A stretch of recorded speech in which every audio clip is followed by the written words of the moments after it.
There is a question people are too afraid to ask regarding these fires out in California.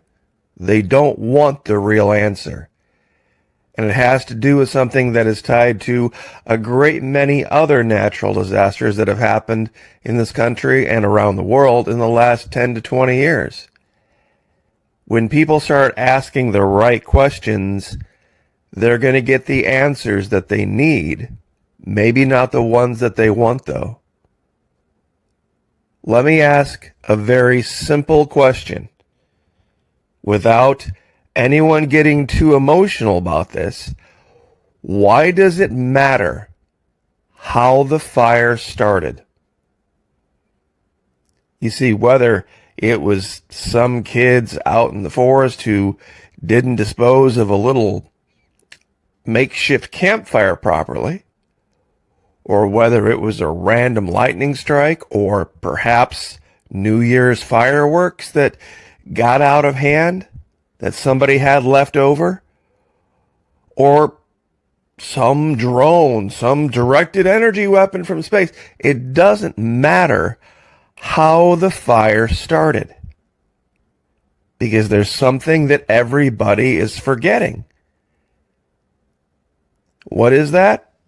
Think about it for just a minute. Everybody has forgotten this, but when you put it all together, it'll make sense as to why people are reacting to this the way that they are. Now, real quick, if you'd like to get read in on the thought-based life, on how psychological operations work, and why that story is virtually the only story across all major news networks, and they all have the same take on it, join us over at the Florida Maquis Patreon channel, where you can open up a whole new world of thought. A world where you put aside the emotion of things and you look at them critically. Love to have you over there. We talk about the 24 cognitive biases, the 24 logical fallacies. We're going to be talking about 2 here today. 2 of them that fall right in line together with what we're looking at. We're going to have a brand new video up, hopefully by the weekend. And it's for all 4 levels over there. 1, 5, 10, 15, won't matter. This next video is going to be for everybody. Would love to have you over there. Fully refundable first 90 days, no questions asked. Now, here's where you have to begin with the fires in California. California became the 31st state on September 9, 1850, with a grand total population of 92,597 people, the vast majority of which could not read or write, and even if they had the ability to read or write, probably didn't have the ability to, in the sense of carrying ink and quill and parchment with them. They went to California to search for gold. They went to California to search for gold. These were not historians. These were not people that went out there at that time to log everything that happens. Now, cool story, Maquis. Why does that matter? Why does that matter? This could happen, or I should say, could have happened to this area of that state every 100 to 150 years for the last 1,000 years. It could be a very normal thing what they're going through. There would be no record of it. What do you mean? It's catastrophic. It's apocalyptic. The only reason it's catastrophic and apocalyptic is because in the last 100 years, that's right, since about 1920, there's a huge population of people living there. Only in the last 100 years have people moved to this area. And if you want to put it in perspective, see all this red, all this burnt red right here? This is the area, who remembers the Canadian wildfires? By orders of magnitude, so much larger. covered such a larger area from, literally almost the entire continent was covered. The area they're talking about now, let me bring this up for you. The area they're talking about now is right here inside this red circle. This is a Google Earth Pro. Now I'm going to zoom out. The Pacific Palisades, I've got it labeled all the way out to Santa Monica Pier, Big Rock, Mandeville Canyon, all this out here. I'm going to zoom out and show you how much of Los Angeles that is. This is where all the fire is right here. This is where all the fire started. Palisades Park. Let's keep zooming out. See that? You can't even see the teeny little red dot anymore, can you? But of course, it's Los Angeles. It's the home of the media. It's the home of Hollywood. Let me keep zooming in. This is the whole area they're talking about right here. And I guess there's another little one up here, Hollywood, West Hollywood, this area. All this area here. But still, even as far as Los Angeles goes, it's only a small part of Los Angeles. And I'm sorry for those who have lost things. But to put it on the scale of national things that are happening, is something called the availability heuristic. What is that? We talk about it at the Patreon channel. The tendency to estimate the likelihood or importance of something based on how easily we can think of an example. Here's all of the information regarding that area of California and fires and historically how this happens and the winds that cause this fire and all this stuff. And here's what you're being spoon-fed right here, this little red dot. This giant little pimento and the giant olive here. You see, based on looking at this, people go, oh, I'm never moving to California. It's the same thing with the whole Florida, the whole La Palma tsunami that was going to wipe out Florida. Even though we get hurricane after hurricane after hurricane after hurricane, year after year after year after year. 8 major hurricanes, 7 years. This doesn't even include Matthew, Milton, or Helene. Seriously. But why do we know this? Well, St. Augustine, Florida, here on the northeast coast, has been there for 460 years, and it was founded by people who were historians, who did know quite well how to read and write in multiple languages, and kept track of everything, and wrote everything down, the Catholic Church. Basically speaking. So there's huge amounts. I'm not saying it's better to live in Florida than to live in California, but it's night and day when you try to compare the records from this part of the country and going back and saying, okay, this is how the weather behaves, and we have records going back to the 1500s. Where if you want to go out to California, it only became a state in 1850. And it was mostly people that were out there searching for gold. That entire area could have been on fire in the early 1800s and nobody would have known. That entire area, all the way from where it's burning now, you could take it from Oxnard all the way down to Oceanside, could have been on fire in the 1800s and nobody would have known. And it could have been on fire again in the 1600s, and then in the 1400s, and then in the 1200s, and it could be a very normal process for that area to get these incredible winds and dry spells and one little spark and it's over. The ignition source doesn't matter in fire. The ignition source doesn't matter. Even if you say, okay, if it was a dew with that amount of fuel and that amount of wind, all you would need is a sparkler. All you would need is a book of matches, or some kids out there with a campfire roasting hot dogs, or even just a random lightning strike. It doesn't matter. But look at how many people are debating it and saying that that's the most important thing, to get to the bottom of how this started. Doesn't matter how it started. It doesn't matter how it started. These people could have been living in a tinderbox this entire time, a historically well-known tinderbox. If you were a being that had, lived, thousands of years like God, could look up, why are they moving into the middle of a tinderbox? Because they didn't know. They didn't know any better. And millions and millions and millions of people move there. And they talk about the earthquakes and all that because they've experienced them recently. But maybe this is something that just hasn't been experienced recently by people in California on a regular basis, like hurricanes are experienced every year by people in Florida.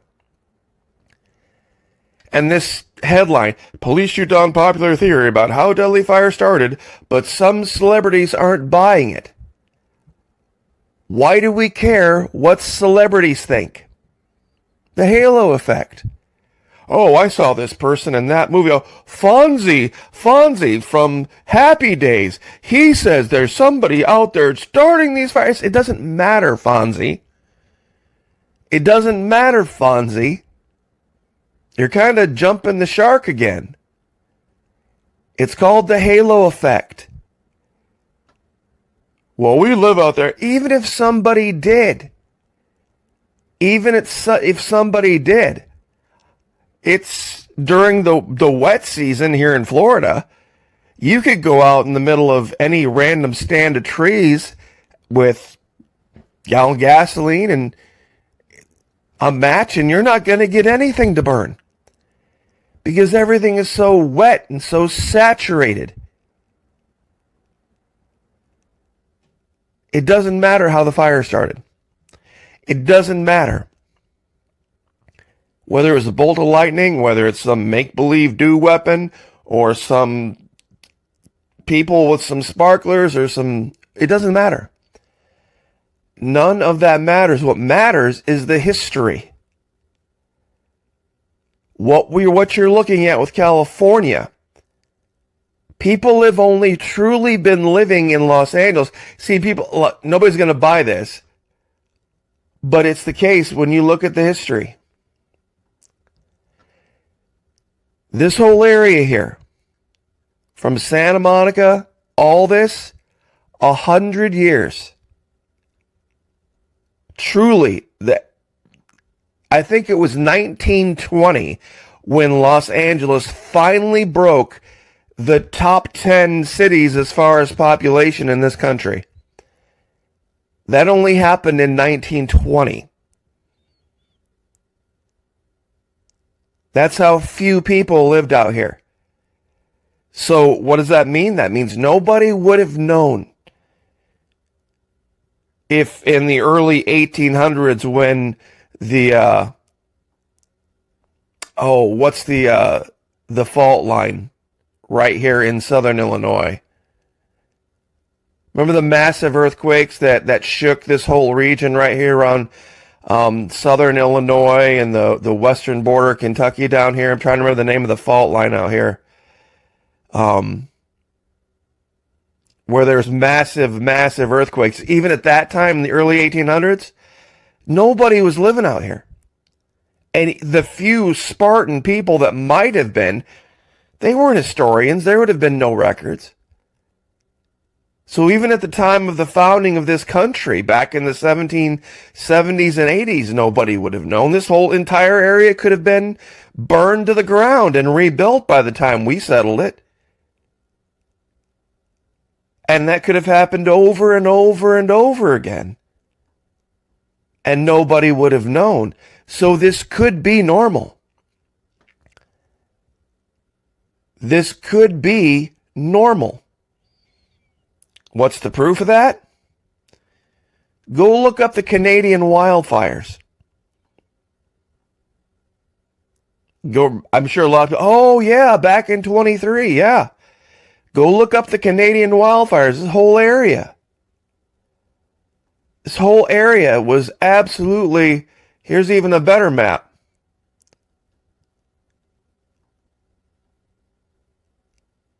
Everything from almost all the way to Alaska to Newfoundland. Huge area of wildfires. Could be a normal process. This area up here in Canada, all this up here, nobody lived up here. Nobody lived up here in the 1800s. Nobody. Nobody that was keeping records anyway lived up here.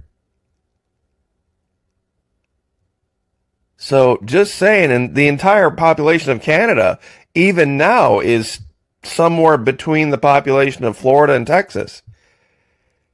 Texas has more people. If I'm not mistaken, it's like 30 million people. This whole country. So, just saying. PSYOPs. Availability heuristic. The halo effect.